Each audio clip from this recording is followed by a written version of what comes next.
bénéfice du cloud. Alors là, vous avez tout de suite, il y a des gens qui vont commencer à verdir parce qu'ils voient 1 sur 4. Et les 3 quarts du temps, vous allez retrouver ce qui est en avantage, en inconvénient.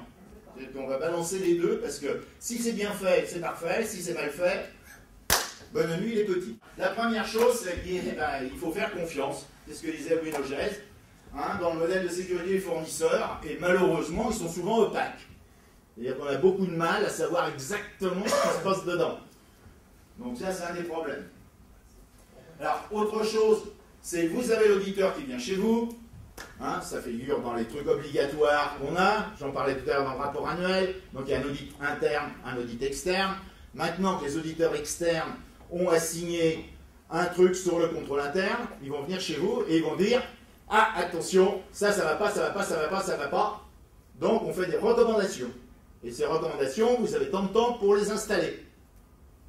Eh bien, il va falloir que vous débrouillez avec votre fournisseur pour les installer, ces recommandations. Parce que si vous n'installez pas les recommandations, au prochain rapport annuel, qu'est-ce qui va vous arriver d'après vous? L'auditeur ne va pas être content du tout. Donc vous allez avoir de gros problèmes. Autre sujet intéressant, c'est les enquêtes après incident. J'ai un incident, et puis il faut faire une enquête. Il faut bien savoir qu'est-ce qui se passe. Alors, là je suis gentil. J'ai commencé par l'enquête. Mais le pire, c'est si vous êtes dans ce qu'on appelle forensics, c'est-à-dire l'enquête légale qui va servir devant le tribunal. Qu'est-ce qui va se passer? Supposez que j'ai quelqu'un qui réussit à prendre la puissance de mon entreprise sur un site, comment je vais faire mon enquête derrière? Parce qu'il va bien falloir que j'ai la collaboration des fournisseurs. Responsabilité des administrateurs appartenant aux fournisseurs. Le fournisseur a bien des administrateurs sur ses machines. Pour pouvoir travailler, ils ont besoin d'un certain nombre de privilèges. Donc je pense que mon collègue Arnaud vous en parlera.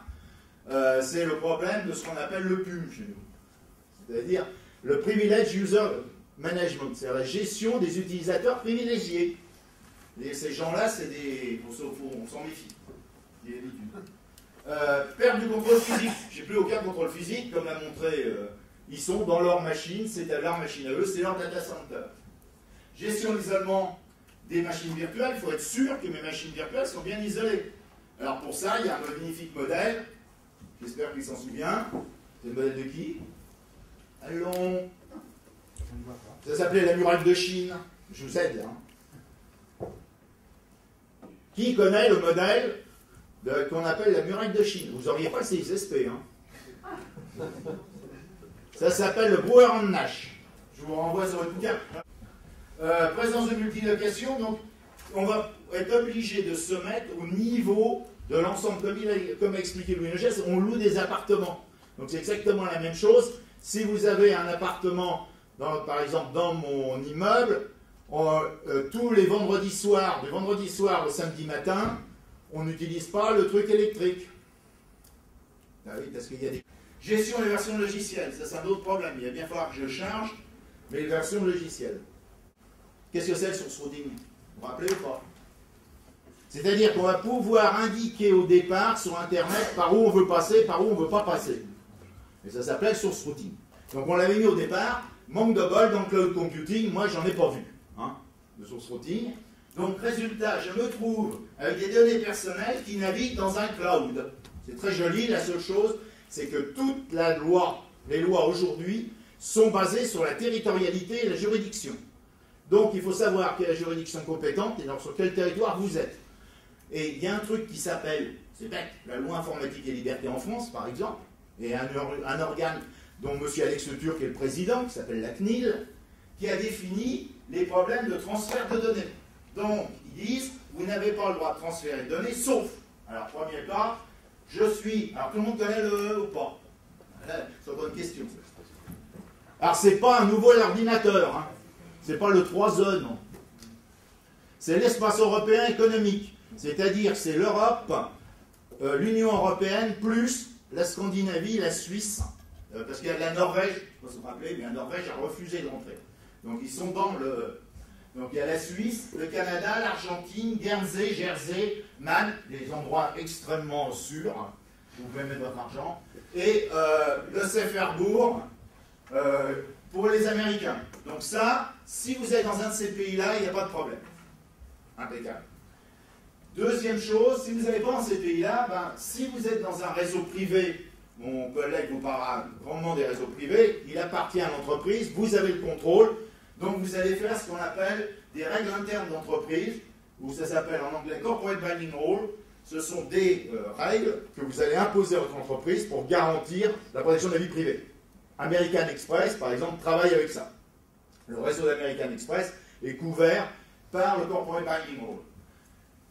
Alors, le dernier système classique, c'est de mettre des clauses contractuelles type. Alors, je vous signale que ça a été publié, ça vient d'être publié, la nouvelle version, par le Conseil de l'Europe, le 5 février 2010. Je pourrais vous la fournir si ça vous intéresse. Ce sont des clauses que vous devez mettre quand vous signez un contrat avec un des sous-traitants. D'accord? La particularité de ces clauses qui vont pouvoir être appliquées à partir du 15 mai, c'est qu'elles permettent le sous-contractant de sous-contracter. Tout le monde voit ce que je veux dire ou pas? Avant, l'opérateur que vous aviez pris ne pouvait pas sous-contracter. Grâce à ça, il y a une possibilité de sous-contracter qui est inclue dans la clause contractuelle type. Que ceux qui ont compris m'écrivent, ils ont gagné, c'est ça, non? Tout le monde a suivi ou j'ai perdu tout le monde? Donc quand vous allez... Alors le seul problème qu'il y a, c'est que ces clauses contractuelles type, évidemment, ne figurent pas dans le contrat standard des fournisseurs. Donc il va falloir faire un petit peu de... En anglais, ça s'appelle arm twisting, hein, mais il faudra peut-être un petit peu pousser pour qu'il les mette dedans. Bon, si vous n'arrivez pas à lui faire mettre, il n'y a plus qu'une seule solution, c'est de demander une autorisation de transfert. Et là, il va falloir expliquer dans quel pays vous allez. Donc là, vous avez de fortes chances d'avoir des... Alors ça, c'est un autre problème que vous allez avoir, c'est que vous mettez votre serveur aux États-Unis, par exemple, eh bien, vous avez le droit au Patriot Act. Résultat, il y a une grande société bien connue de tous les banquiers, qui s'appelle Swift. Et on en est où en ce moment? Est-ce que les gens ont suivi l'affaire Swift? Où on en est en ce moment? On est en ce moment à une lettre d'Hillary Clinton au Parlement européen. Tout le monde sait qui c'est Hillary Clinton? C'est pas la femme de Clinton, c'est la secrétaire d'État. Hein. C'est sur Official Stationery avec le bel aigle qui a écrit au Parlement européen, parce que le Parlement européen a dit non, il est hors de question qu'on vous donne les 6 milliards de transactions qui se passent par jour sur ce réseau, sous prétexte que vous en cherchez une dedans. D'accord? Donc il y a une petite bataille. Et là, il y a 2 jours, on vient de redémarrer, je vous signale, attention pour ceux qui vont aller aux États-Unis, la bataille sur le PNR a recommencé. Est-ce que vous savez ce que c'est le PNR? Le PNR, vous ne savez pas? Eh bien, chaque fois que vous partez pour les États-Unis, on doit envoyer 19 données personnelles, du style, est-ce que vous mangez votre régime alimentaire, les voyages que vous avez faits, aux États-Unis pour que vous puissiez rentrer avec une petite carte, vous savez, vous avez une carte verte et non pas la carte blanche. Vous n'avez pas besoin de visa. D'accord? Et donc les États-Unis en ce moment viennent de dire que si le Parlement européen décide, parce que c'est ce qu'il veut faire, d'empêcher le transfert de ces 19, il va supprimer le waiver. Et donc on va être obligé de repasser par les visas. Donc en ce moment on en est à ce niveau-là. Vous voyez, c'est quelques petites affaires intéressantes. Alors, le RIPA, est-ce que vous savez où c'est ça? Non, c'est en Angleterre. Et celle-là, vous devez la connaître. Si vous ne savez pas qu'elle est en France, j'ai un gros problème. Hein. Conservation légale des documents et leur production, vous savez qu'il y a certains documents que vous devez garder. C'est conseillé. Alors si vous mettez tout sur le cloud et votre inspecteur des impôts arrive, et vous lui dites, ah ben, finalement, je pourrais peut-être vous les donner un jour, parce qu'en ce moment, il y a un problème, je n'arrive pas à me connecter, hein. Vous allez lui expliquer ça et vous allez comprendre votre malheur. D'accord? C'est pour ça que je dis bien conservation légale des documents et leur production.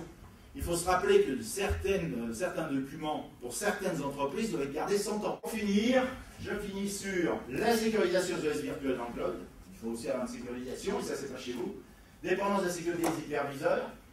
Et là, je pense qu'Arnaud en parlera plus en détail, toute la partie gestion des identités dans le cloud. Pourquoi? Parce que les 3 quarts du temps, on a trouvé que l'identité la plus simple, hein, c'est de prendre l'adresse email. Pourquoi? Parce qu'elle est unique. Il faut une adresse unique.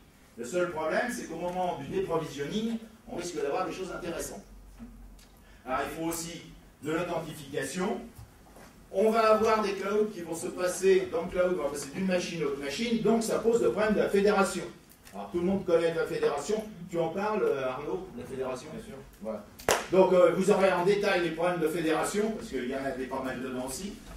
Et il y a aussi la gestion des profils utilisateurs et des autorisations d'accès qu'il va bien falloir faire quelque part. Et avec ça, ting, j'ai terminé.